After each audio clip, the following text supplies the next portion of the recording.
a wise person, a wise parent, leaves an inheritance to the children and his children's children. So we are here to learn and to look at what are the things that we do that might lock us out from that blessing that we're supposed to leave to our children. So let me just engage Rhoda. Rhoda, what is your view of financial literacy and why is it important in your own terms? How would you define financial literacy?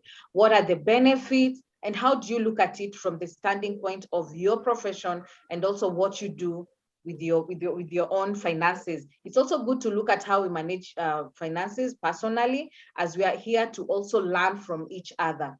So it's more of peer-to-peer education or peer-to-peer session. So Rhoda, kindly briefly tell us, what would you term as good financial literacy, or rather, what is financial literacy to you? Thank you so much.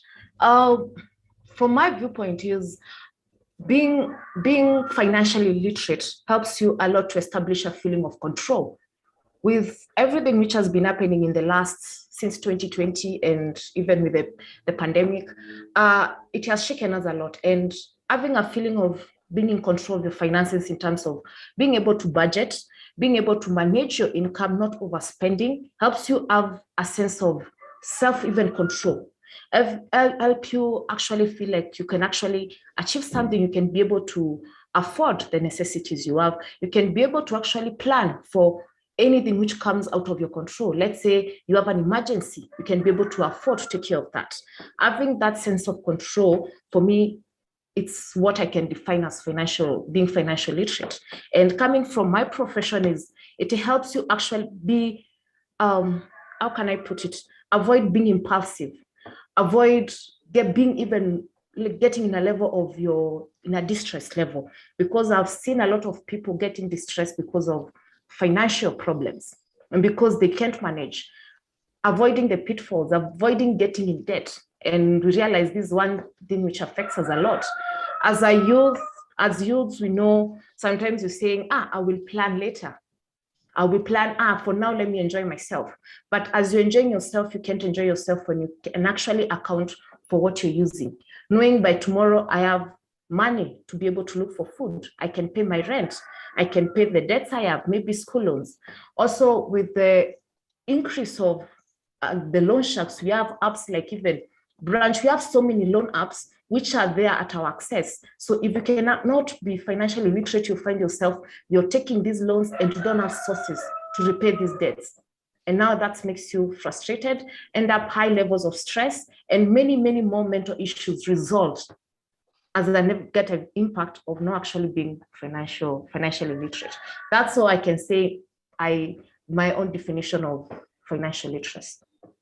Wow, thank you so much for that. That is an in-depth description. And it's true. The youth, we need to get these lessons, because if you look at the financial literacy levels, they're quite low, both globally and locally. And this is basically due to the fact that many people do not possess the necessary skills to manage their finances effectively. So if you don't possess these necessary skills that are required, it leads us to make mistakes that can be avoided. Okay?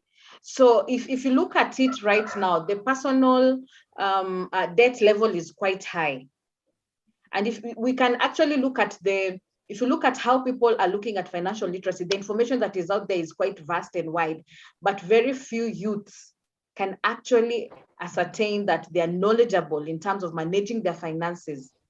Okay, so that is why we can say the rising levels of personal debt and our lower personal saving rates among us is what you can term as a low financial literacy information, because we are really borrowing a lot and we're doing things that make us borrow, yet our savings are quite low.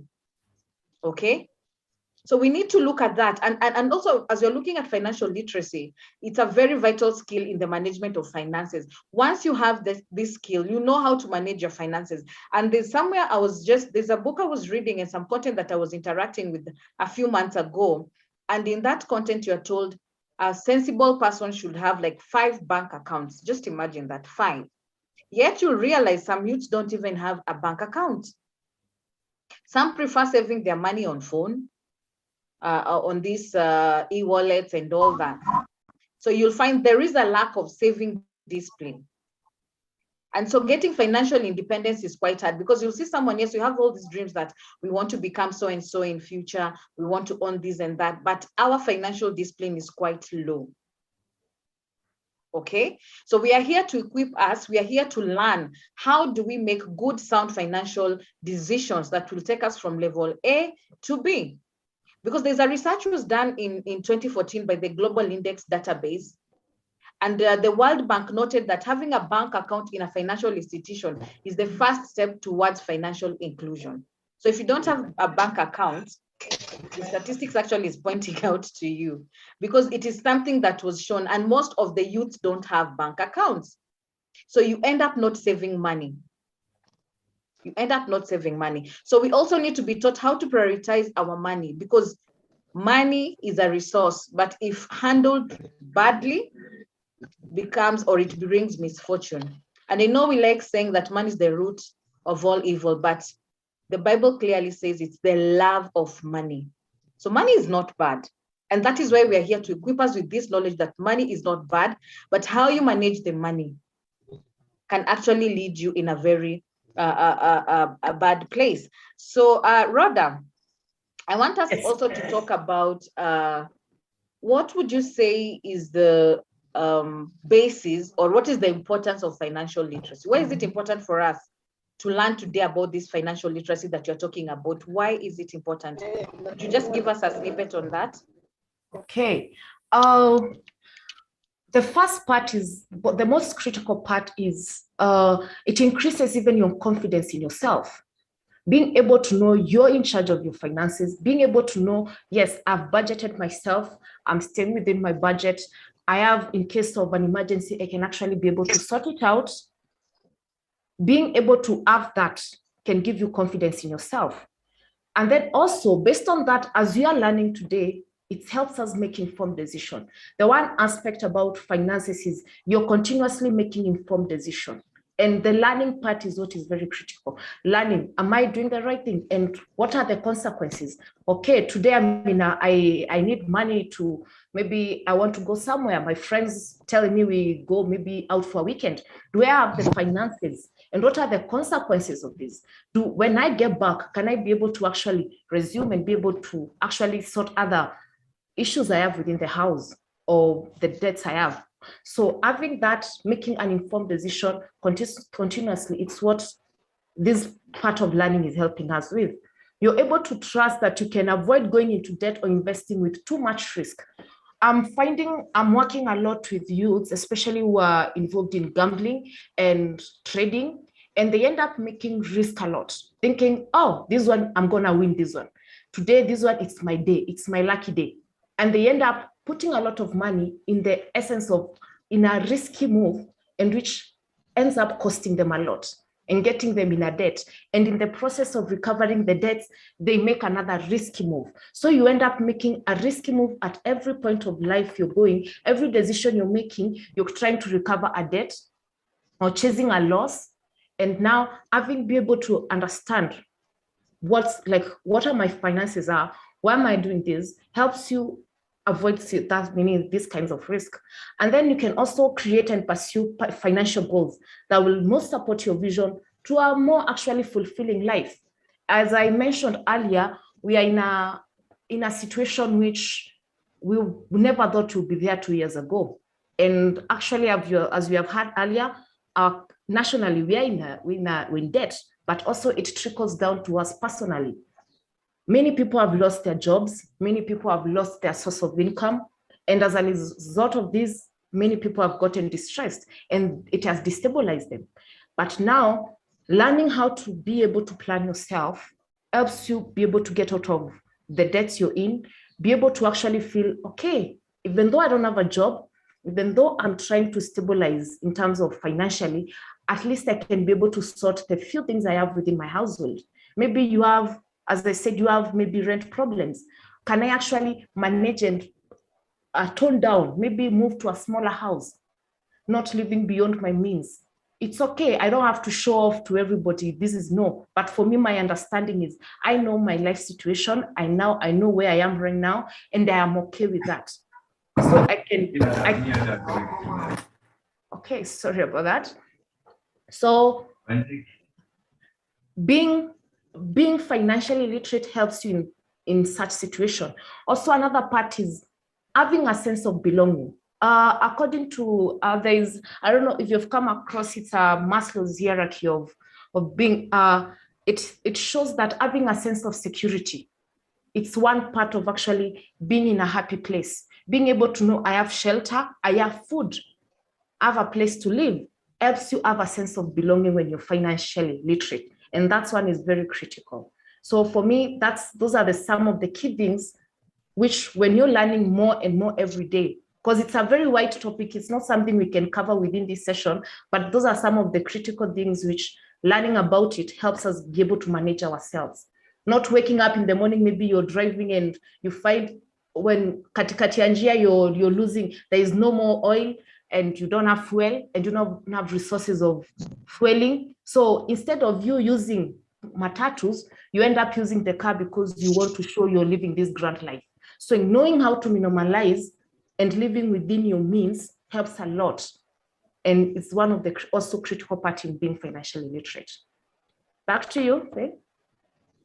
Wow, thank you, Rhoda. You've actually mentioned a lot. And I'm sure people who are joining us are getting what you're talking about and people are listing down their points. Kindly engage us in the chat section what you feel is actually making you go like, wow. Yeah, there's something that you've touched on about the vices that youth engage in. And these are things like gambling, betting, all those things. And as you can see, everyone doesn't want to work. We're living in a generation whereby it's a microwave generation. Everyone, or rather a popcorn generation, whereby everyone wants things to pop right there and then. So we're all looking at all these betting sites, we're all looking at all these gambling sites, and we want to get something out of it because we feel like this is the only way that I can get rich. This is the only way that I can be somebody in the society. I can be recognized. I can be, respected. And also there's something you've talked about, the Maslow's hierarchy of needs. And it's quite an important pyramid whereby it's talking about the pyramid of the 5-tier model of human needs. And every one of us wants to survive. Every one of us wants to live. Every one of us wants to thrive. So if you're looking at all these aspects, if you look at that pyramid, there's the psychological bit of it whereby you're looking, everyone needs food and clothing. Then there's safety, which is job security. And right now, job security is not something we can peg on. There is no job security. When COVID hit us, things changed. There are people who lost their jobs. There are people whose businesses went under. There are people who lost their source of livelihood. So there's no security. Then there is love and belonging. That is friendships. There is wanting to feel loved. There is the need of strong relationships. And nowadays, people don't even actually trust fully in the friendships that we have. We keep on stabbing each other on the back. We keep on letting other people down. So you see, these are the things that can lead someone to feel like, let me go into gambling, let me go into betting, and maybe my life will become better. But what you need to understand is if your self-esteem is low and you don't want to work hard, how are you going to sustain the kind of life that you want? How are you going to sustain this lifestyle that you see everyone, like everyone is flashing on social media, all these celebs that we see online, that they're looking like they've got it all covered, they got everything working out for them. And this is where you find youth are leading themselves astray. So Rhoda, I would want you to touch on briefly this issue, this menace of betting, this issue of gambling and how it's affecting the youth. And if you need to do a presentation, kindly let us know so that we can enable you to share your screen. If not, please feel free and just share your thoughts on this because it's a menace and you realize it's the youth who are doing this more with the hope of a better future, with the hope of becoming somebody or with the hope of attaining a certain status in the society. And at the end of it all, we miss the mark. So feel free at this point to just share.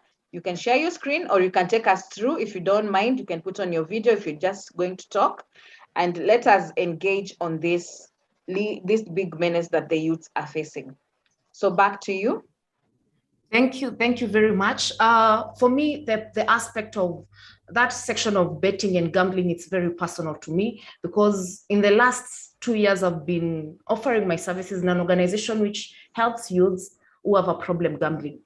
And the more and more I'm seeing young people, even as young as 20 years old, 19 years old, they're in debt. Others are in school. They have ended up using their school fees to gamble because they think I'm going to double my, they're thinking of gambling as a way of investing. For them, it's a move of, they think I can get instant money. I have 10,000 here, so I can actually double my pay. So they risk in terms of trying to live that flash life. I want to actually enjoy myself, live the same standards with my friends. And I end up doing that. And it's not only even among young people, we have even people in employment. As a result of even the ignorance and knowing like, I have enough finances, they end up actually getting in debt. And you have a very secure job, high paying jobs, even them, they're struggling. Every day I get someone is in a crisis, that they have just gotten their salary that day and they have gambled everything. And right now we have sports betting, which is at an increase, and it's where many people are right now, but we also have the casinos. And right now they are at our disposal. You just touch your phone and there you're using your phone and you can access anywhere you want, even casinos, online casinos. So it's becoming a problem within the youths, and it's the lack of knowledge, lack of being informed of the outcome of this, looking at gambling as a way of investment, because you want that instant gratification, as I've been told earlier. You want something to work so well. Maybe you don't want to go to work, but you've seen stories of people winning millions and millions. But the fact is, for you to get, it's 1 in a million for them to get to that level. And another thing they don't realize is the minute you win, you end up even using all your money back in gambling again. So it's a crisis right now, and it all goes back even to the financial crisis. It's one of the vices. Debt management, which most get into it. By the end of the month, you're supposed to pay bills and you don't have resources, and you think, okay, I have 50 bob. And right now we have in sports betting, you can bet even as low as 10 shillings. And looking at the outcome of looking at, I can actually place a 10 shillings bet and I have a chance of winning 1,000, 2,000, even 20,000, even winning the jackpot, makes people feel like I can actually do that. They don't realize the 10 bobs you're putting every minute, every hour, it's what's even giving you the illusion of you can win. And you end up using even thousands by placing those 10 shillings, 10 shillings bets, 20. So it's becoming a very big problem. And what makes me sad is youths are not informed about it. They are looking at the illusion of the flash life, and we can't fault them, because we have adverts which are showing you, I can just place a bet, there's a game coming on, I can place a bet and I'm living the life I want. And most of them, as a result of that, I'm getting people suffering from anxiety disorders, stress levels. So even you end up using betting as a way of escaping. And majority of people do that. I've ended up in debt. I can't manage my finances. I want to live beyond my means. I end up getting in gambling. At the end of that, you find now you're even more distressed. Others, it has resulted to depression, and they're using betting as an escape. So it's more of a cycle, and it continues and continues to a point of, and it's showing, and with gambling now gets to a point of gambling addiction, which now mirrors even the same as alcohol addiction, because the same symptoms. And now the worst part of it is it's a silent problem. And as I say, this is because someone can be betting and you can never see. You can't see any symptoms. They don't have bloodshot eyes. You can see them staggering. When you look at them, they're healthy, they're okay. But deep down, this is someone who is suffering for years and years. And they don't know how to say it, because there's a shame associated with that. And because it's lack of managing their finances, being the bottom part of it. And because you want to actually get that instant gratification. So as part of that one, and as you're continuing, I would love to actually highlight some of, maybe even you've come across this person, maybe this is your friend, this is your colleague, this is your family member. There's some way you can actually spot some of the signs which can help you identify if maybe they're having a problem and you don't see it. And one of the key things is every time maybe you're in a conversation with someone and this person is always saying, even when you're having normal conversation and they want to place a wager, they want to place a bet, like, we can bet 100 shillings. That is not going to happen. You find every conversation they want to bring in a bet. And then you find maybe they are overly preoccupied with their phone. And sometimes it's not social media. It's their betting website. They're waiting to see if a bet is coming. It's they're going to win. So that is one of the critical things. It's one thing we overlook, but every time be conscious in the conversation you're having with your loved one. And you hear every time they want to place a wager on something, even though it's somewhere and they want money out of it, because for them, they are overly preoccupied with betting, with gambling 24/7. Even at work, that is their preoccupation. And then they have an urge to gamble and they can't stop. They are doing something, and even when they get distressed, even under pressure, for them, the only thing they go to is, I can place a bet. And the minute they actually open that site, you find they have become calm and back to normal, because that's the urge they have at the moment. And then they end up having to bet more money more often to keep up with the thrill of gambling, because with betting, and especially for young people, one thing is the brains are still developing, and they fully develop at the age of 25. So people below 25, the part of the brain which is not fully developed is the one in charge of solving problems, decision-making, impulse control. So at that point, young people, they don't have that level of control yet. So the minute they expose themselves to this kind of a game of this betting, which actually doesn't require control and ends up making you actually making impulsive decisions, they are at risk of developing a problem gambling at that young age. And that's why many young people are getting in debt, having problem gambling issues as a result of that, because their brains cannot fully process what is happening, cannot fully actually realize, okay, I've lost money, let me just leave it at that. They want to actually bet again, put more money, they end up not sleeping to chase a loss, which they know they can never get back. And that is the major problem we are dealing with youth today. And then lying to hide gambling. You find these people I can put it as pathological lying. Lying is part of their life. They want to give a lie because for them, they want to hide the problem they are having. And they will find anything to hide. They would rather just say, I'll give a lie so outrageous to just make sure no one can realize they're in a gambling problem. And then they end up being really cranky. Every time you find maybe they have lost money, this is someone who is being irritable. That's someone, when you talk to them, you find even they're angry every time, but you can never know. You end up maybe assuming it's something else, but at the bottom of it, you find maybe it's a problem related to gambling. And then they end up now using illegal activities. As much as many betting is legalized in Kenya, it has also led to illegal gambling within the country. I've come across youths who where these sites, they end up now investing and they can see their money increasing. And then there's a point it gets where if the clock stops, you can either win or lose money. There are so many right now, the illegal gambling websites, and there's no opportunity of the money can get lost. So most of them, someone with a problem gambling, because the legal companies, they think like they're stealing from them, they end up now getting in illegal gambling. And also they're at a risk of getting in trouble legally because of that. And then they try to win the money they lost by gambling more. As I said earlier, the minute they lose, you want to win more, you want to chase that loss, because you feel now I have used the money I was supposed to use for transport tomorrow. I have lost the money I used to pay my debts. So they end up gambling more and more to win back that money, which we know it's fruitless. You can never win back. And even when they win back, I can give a case study of someone who told me they had a debt of 20,000 and they were expected to pay the 20,000.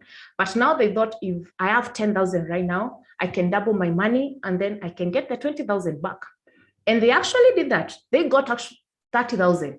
But what this person did, thought, now because I have to pay back the 20,000, let me place more so I can actually be left with more money than I had before. Because when I pay the debt, I'll be left with nothing. This person ended up losing the 30,000 within a span of 3 hours, and now became more frustrated because is being haunted because of the money is supposed to pay and can't pay back, and has no resources anymore to pay back the money. So this is what happens. They end up gambling more and more and more and become preoccupied with betting.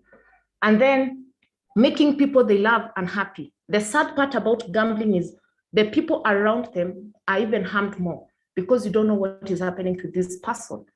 The mood has changed, behavior has changed, and even they end up getting in debt, and the family is the one which suffers a lot. So the people around them, they are even more frustrated because they don't know what to do. And they sometimes, maybe they don't understand what is happening to this person. This person is not even drinking. Maybe they're not involved in any other, even drug abuse, but they have one vice, and even for them, they can understand what's happening. And then relying on others to help them when they lose all their money. These are people who are always borrowing. Give me 200, maybe give me 100 shillings. Sometimes even they tell you a minimum amount of 50 shillings. For you, you may find, that's a small amount of money, I can help you. You don't realize they are doing that to so many people, and they're using that 50 bob to go back to the betting to win back the money they have lost. So even as low amount as 20 shillings, they can borrow. Can you hear me? Yes, we can. Please proceed. Okay. Yeah. Yes, Okay. Thank you. So those are some of the things you can actually check around and see. Have I noticed something like that among the people I have around me? Even fellow employers, these are some of the key things you can actually look around and see to help the people you're with be able to actually manage themselves and maybe even help them in seeking help. So I'll leave it at that. Back to you, Faith. Wow, Rhoda. Hey, you actually opened our eyes on the things that we need to look at or to look out for, to realize if our kin have some betting disorders. I like it, the way you mentioned, most of the times, most people think addiction is basically on substance abuse and sometimes on drug abuse and all that. But even betting, the way you've said, is also a menace. It's also an addiction. That's something that I'm taking away from here today, that betting, gambling, those are addictions. And that is why you hear, you see, when you watch movies, you hear the house never loses. The house never loses. And there's some profound information I got, was it last year, when I was told how these betting companies work? There's some metrics they put into the system. So there's a threshold they reach. Once they know that you've attained this money, it's more of a game. No, much as you're thinking you're playing the game, you are the game. Because there's some metrics they put into the systems, knowing that once we reach this particular threshold in terms of the resources and the money that comes in, then we should be able to dish out this. And now lure in more people into the trap. It's a game. It's a game that just goes on and on and on and on. And as you think like you're getting richer, the owners of the companies are getting even more richer. And it's a business like any other. So it's good that you've opened our eyes. And there's something also you've talked about, and I want to bring to your attention. Maybe you can highlight on this. There are these sites that nowadays people also do a lot of Forex trading, whereby people go in blindly, because we know there are people who do this for a living. It's good once you understand the trade. But you see, youths are easily attracted by means and ways they can make money fast and quick. I know there are people, I even have friends who do Forex trading, and it's working well for them because they have understood the trade and they're not gambling in terms of betting. Okay? This is good business they're doing. It's Forex trading. But some of us go, kindly mute if you're not speaking. Faraj Ibrahim, kindly mute. Okay. Yeah. So what I was saying is you realize that if you're not, what was I saying? I've even lost my thought train. Yes, I was saying there are people who do Forex trading and they're actually earning from it. So if you look at it from a perspective of being an addiction, could we also term that as an addiction? Maybe you can clarify that for us. Could we term that as an addiction whereby people just want get rich quick schemes? Or can we say that Forex trading is left for the reserve of those that know how to do it as a business? So maybe Rhoda, you can highlight on that. because you've looked at gambling as betting, sorry, as an addiction. But Forex trading can be done as a business. Would you separate those two? Please highlight. Thank you very much for actually raising that. A while back, actually, a client asked me that question. This is a client who was recovering from gambling, and he asked if we can actually get into, he used to do a lot of Forex trading, and he asked if we can actually engage in it. This is the one thing about Forex trading. There's the thrill associated with that, knowing you're placing a risk, the same thing which they have similarities in terms of betting. The risk of you're taking a risk, but unlike betting, for Forex trading, it's a calculated risk because you understand how the market is. Now, for the professionals, it's people who have studied the market. And when they get into it, understanding I can actually be able to lose this money, as much as it's a calculated risk, I can't determine how the market happens. So we have professionals who actually engage in it, but there's a risk of it becoming a problem in the essence of you can't handle the loss. You haven't planned yourself. And planning is so critical, where I can actually say, this is the money I have. If I lose this money, I can be able to live with that. I can manage the loss. The expectations is not high. This is very key. Major problem with many people is you just getting the risk, putting all the money, all the resources you have, but you haven't looked at what happens if I lose. They have this sense of hope and the illusion of I've been studying the market, I can be able to see the outcome of it. Someone did it and it happened, and maybe the information I've been given, it's a reliable source. So they go in with the hopes of, I will double the resources I have, the income I have. But now when they lose, they can't be able to manage the loss. They get distressed from there. And as I said earlier, there's that thrill. And our brains, the way they operate, you find these are person who, for them, they get excited, even the aspect of engaging in the markets. And they are different. We have the professional people the ones who are doing it professional. And then from them, it's regulated. They have managed themselves. They know how to handle the loss. But we have other people who are getting in these markets just to get instant money, to get more money, but they're not equipped to handle.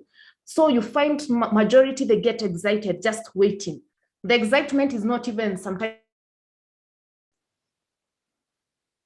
the process of waiting. That's the thrill they go for. And they don't realize that's what is keeping them engaged. So they end up going back again. Even the loss itself triggers them again to go back to making the trade. So they have similarities, but you have some other people. If someone is at a high risk of addiction, maybe you have a family member who has an addiction problem, a family member who has a mental illness. You have, maybe you're in a place, maybe a change in your life you're going through. Maybe you're in a financial crisis. These are people who are at a risk of developing a problem later because they can't manage, because already they are using this as an escape. So we have people we have professional gamblers, people who earn money. They sit down and they say, I'm placing this bet and I can be able to manage whatever the loss. Even though I lose, I'm okay with that. We have professional gamblers. We have social gamblers who just gamble for fun with friends. But the problem is knowing how to manage. But we have other group of people who end up now developing this problem is, for them, it's the thrill. For them, this is an escape. They're using this as an investment. I have 50,000 in my bank account and I want to double it or triple it. And I haven't sat down and looked, if I lose this money, what will happen? And then this conversation is very critical. You don't know, you haven't sat down and looked at the consequences. Can I be able to manage this loss? And this loss, it's like going through a loss, like you're losing, because even losing money, it's a loss by itself. Going through the process of being angry, going through the process of that depressive state of what can I do after the loss? And many people can manage that. And hence, majority end up developing a mental illness as a result of that, because they can't manage and their brains can't manage. And the more they keep on going back to place to borrow money, to take a risk again, it's what is keeping them at least happy for that period. So as you mentioned, it's many youths are getting into that because they want that instant money. And we have so many sites We have the legal sites for forex trading, which are very legit, but we have other illegal sites, and many are into that. I tried helping a client get himself out of such a website, but we couldn't even get where we can call them. We tried calling the number, not accessible. This is a person who has lost thousands and thousands, and it's a person who's working as an income. Every time he gets his salary and he has kids, for him, he goes to that site. And what they are doing to keep the people engaged, if they show you the numbers as they go up, and many people, and they show you the people who have won. So for you, it gives you the hope of, I can actually win. I can actually make this trade and I win. And that is the catch. And because many youths are not informed about it, they end up getting involved more and more, telling a friend, hey, by the way, yesterday I won a lot of money and I only had 500 shillings and I ended up with 10,000, with 20,000. They don't realize that first win is the catch. And after that, you'll end up putting more money. And at the end, if you sit back and realize the losses you've incurred, also becomes another problem.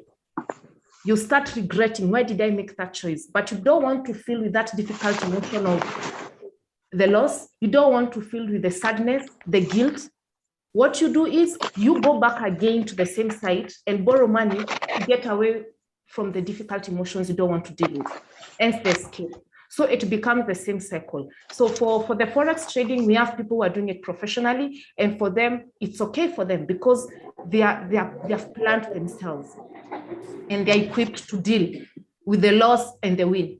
They don't end up over indulging even after the win. They make a calculated risk.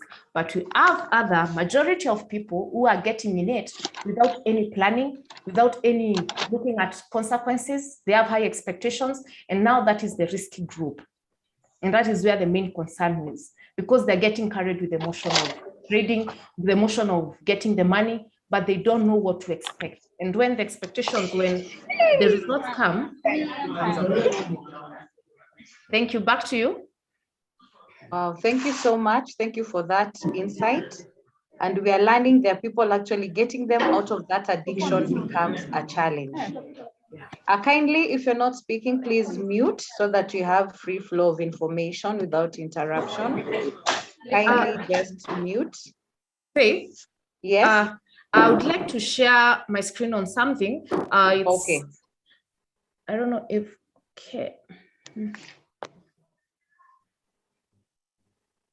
I don't know if you can see it. Can I be able to share? Just try from your end.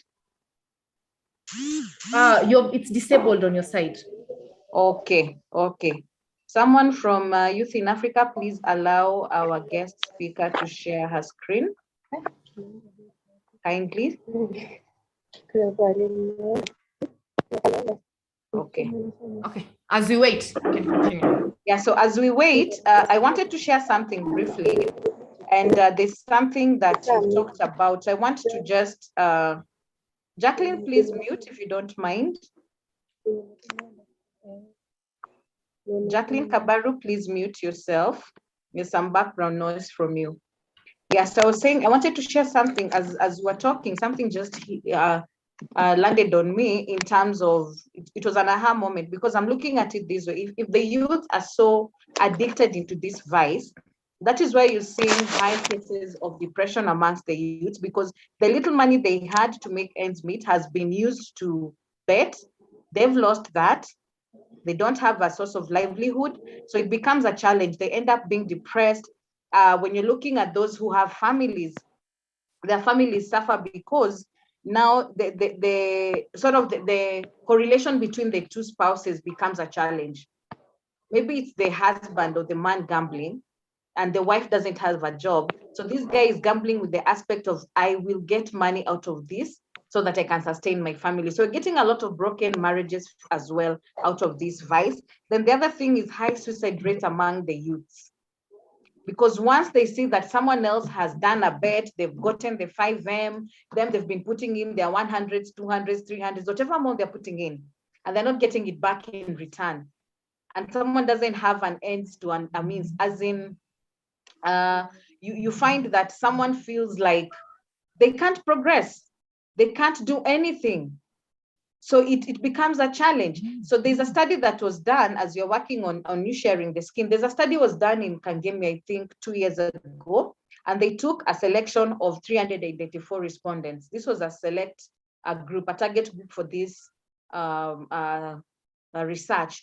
And what the researchers were trying to ascertain was what is the level of gambling and betting and the financial literacy levels in this population. Okay, so what was found out was that this data that was analyzed, it depicted that the people who are found mostly doing this were men, not even ladies. And it was the youth between 18 and 25, and they were engaging so much into borrowing. You know, we have these gadgets nowadays, because we get a lot of digital credit. It can be M-Pesa, it can be Mshwari, it can be Tala, it can be, what else? KCB M-Pesa. All these digital credit sites are giving youth access. And you'll find that someone as young as 17, 18, as long as they can get hold of a phone, they start borrowing money, okay? So you'll see, even if they have attained some level of education, they don't have the financial standing to make the right decision. So if you look at the digital credit services that we have, it was seen that they have a negative spillover effect on the financial inclusion of the youth in Kenya. Because if you continue borrowing and borrowing and borrowing, you get into so much debt that you can't even go to the banks to borrow anything because you're already listed in the Credit Reference Bureau. So 39 of these correspondents that were taken into this study had 1 or 2 more loans. It's not just one. Someone borrows from branch, they leave branch, they go to Tala, they leave Tala, they go to which other one? Nowadays, I see even Zenka advertising on the television. So all these people, majority of them were listed in the CRB for reasons of defaulting on their loans and some even throwing away their lines. Okay, so this easy access to this digital credit, it often results in over-indebtedness, like you're so much in debt. And also it locks us opportunities for being granted loans in the facilities that we have. So once someone knows this, it also leads them to reckless financial behavior. Because you can get the finances easily, you're using it to finance expensive lifestyles that you cannot even sustain, which leads to gambling. So it's a very bad menace. It's a very bad menace amongst the youth. And that is why people need to start learning. People need to start learning how to make sound decisions. How to make sound decisions. So I'm just trying to see here how we can, let me see if I can allow you share. Are you able to now? No, I'm trying, but it's still saying it's disabled, but it's okay. It's okay. I will find a way to share it later, so you can share with the participants later.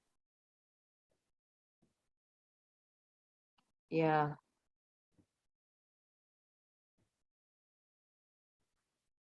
Because I'm not getting that option as well. It's okay. It's okay. But what, in simple terms, what I can put in, even to echo what you've said, the level of debt the youths are in, it's so alarming. And because they don't have sources of income to cover them. And then they are getting frustrated, they can get jobs. And even when they get jobs, they end up going back in debt again because of lack of knowledge. And I mentioned this earlier, making a continuous informed decision is what is lacking. And if people can get access to this learning every time and be able to know, okay, I can actually plan myself. I know if I do this, this is the outcome. And as you said, we have so many cases of the suicide attempt. The cases are going high every time. Sometimes it gets even for me alarming when I'm waking up in the morning and I'm getting in my WhatsApp, the distress calls which are there. And every time they're telling me I've lost all my money, I don't know what I can tell my parents. I haven't paid my school fees. And these are people in universities. Others, maybe it's after Form 4. And because they have phones. So they're telling you, for me, it's the end of me. I'm planning to end my life. Kindly help. It's so even distressing on my side when you look at this person and they are so young when they keep on doing that. And they can't stop. Some of them they're telling you, I used to enjoy this, but right now I can't enjoy it anymore.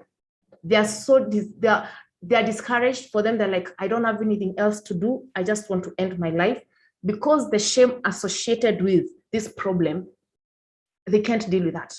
They don't know how they can go tell their parents that they have lost all the money. And most, as you said, most of them are male. Now, this is the interesting part, because many males, in terms of betting requires skills, as they said, sometimes the skill, and even because it's associated with football, which is mostly watched by men, you find most men are there. But for the ladies, we have the lottos, which are on in the radios every time. Those calls that if you put this money, these callers, so you find these ones for not betting per se, but lotto. We have seen it on TV. Majority of ladies are in that. Even ladies are getting more into betting, but not the sports betting, but in lotto. We have, which are the ones? These ones where it depends on luck, where they can do it in the ones for scratch cards. You find a lot of ladies in that. The many callers, I've had people saying how many women, even in the rural areas, they are losing their property because of this. They are selling their property, thinking they can double, and they are coming in their most callers in these radio stations and TVs.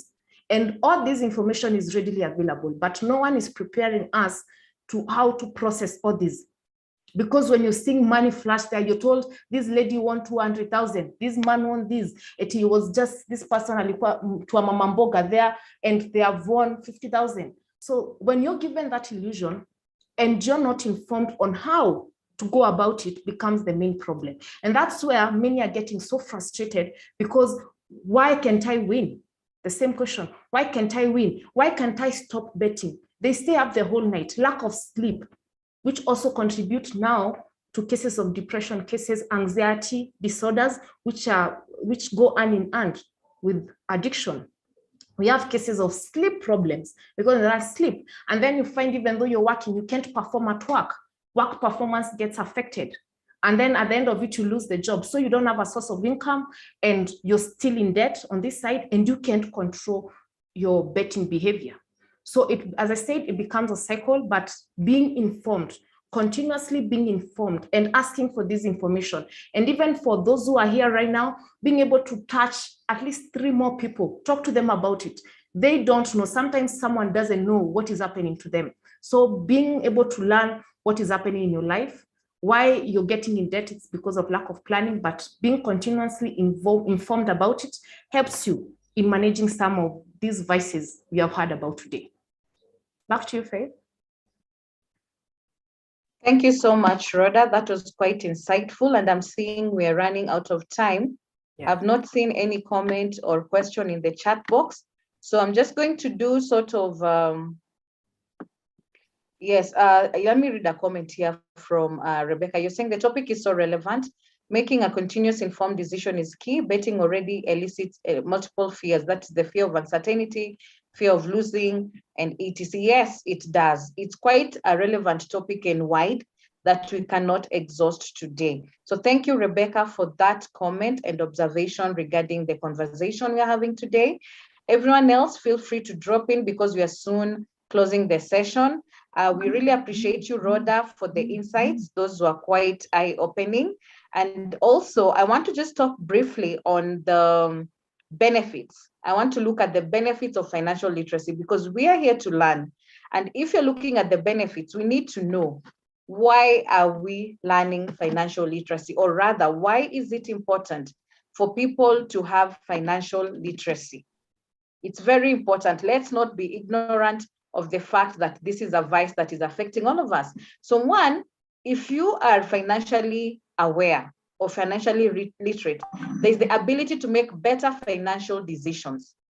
Because as we've been told, we are learning. So you'll be able to make better financial decisions. Number two, you will have effective management of money and debt. That is why it is also important. You'll have effective management of money and debt. And the third point is this: you will be greater equipped to reach your financial goals, because we all have these goals that you set for ourselves. We want to be millionaires, billionaires, and if your dream doesn't scare you enough, go back, sleep, and dream bigger. Okay, so if you're financially literate, you're greater equipped to reach your financial goals. Number four is there's a reduction of expenses through better regulation. You regulate how you use your money. You reduce expenses that are not taking you anywhere. And there's so many apps that we can use nowadays to track our expenditure. We have so many apps. If you go to App Store, depending on the kind of phone you use, or the Apple Store, you can get a lot of apps that will track your expenditure. And from this, you'll get to see where is your money going to, where do you spend your money, and which areas can you cut down. Okay. Then the other point where you need to be financially literate is there's less financial stress and anxiety. You've heard it from our speaker. There's a lot of anxiety. There's a lot of stress. So if you're financially literate, definitely you'll make better decisions. You're going to reduce your level of stress and anxiety. Another point is you are going to increase in ethical decision making when selecting maybe the loans to take, the investments you're going to put yourselves in, and also using these credit cards that we see being flashed all around us. Be wise.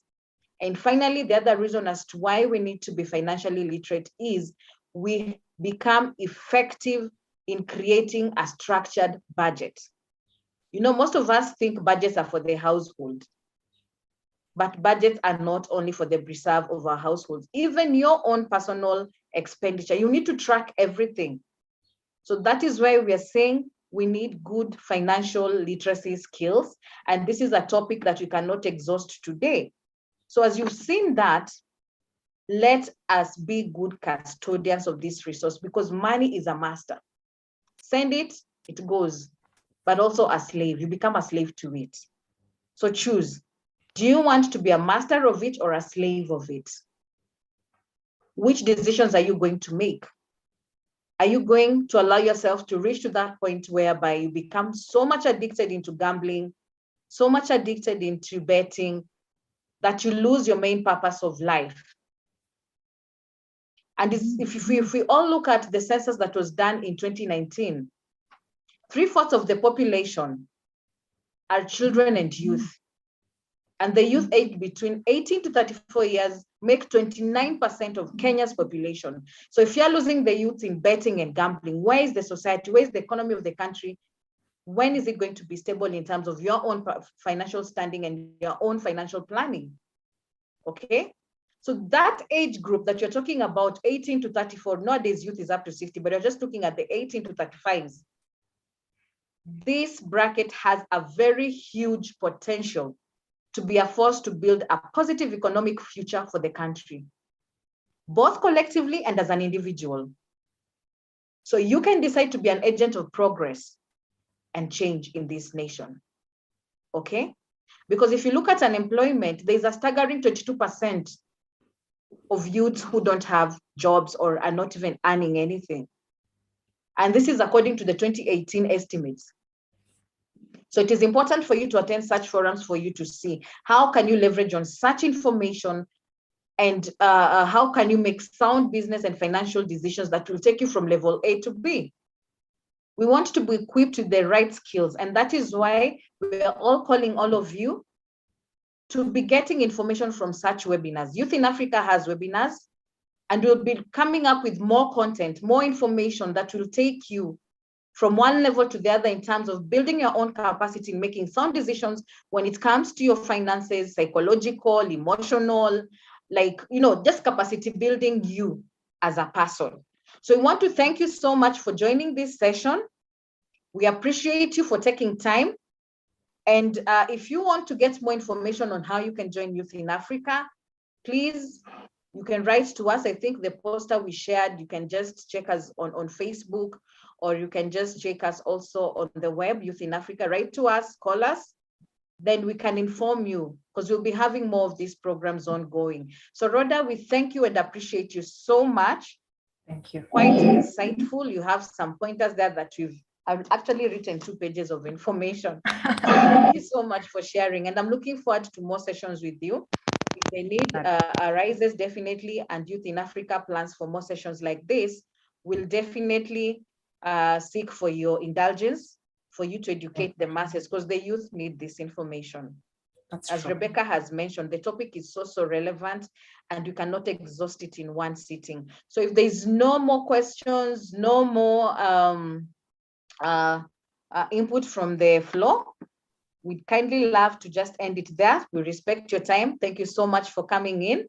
And Ruby, you're saying, thank you for the insightful knowledge. Financial literacy is an important skill. It is a skill. And one thing we need to know, thanks for that, Ruby. One thing we need to know is a skill can be learned. Yeah. So if you don't have financial literacy, you've put it so well. It's a skill. It's an important skill. So we can all learn this skill. A skill can be learned, and a skill can never be taken away from you if you act on it. So thank you so much, everyone, for being part of this. Thank you so much. We appreciate your time. And I think we've come to the end of our session. Thank you so much, Rhoda. God bless you. Mercy, you're saying thank you so much. Very informative. You're welcome, Mercy. Yes. So feel free to leave at pleasure. That was awesome. God bless you. Have a very, very good day. Okay. Enjoy the rest of the day. Thank you. Asanteni sana. Thank you too. And thank you, everyone. All right. Feel free to leave. You can leave.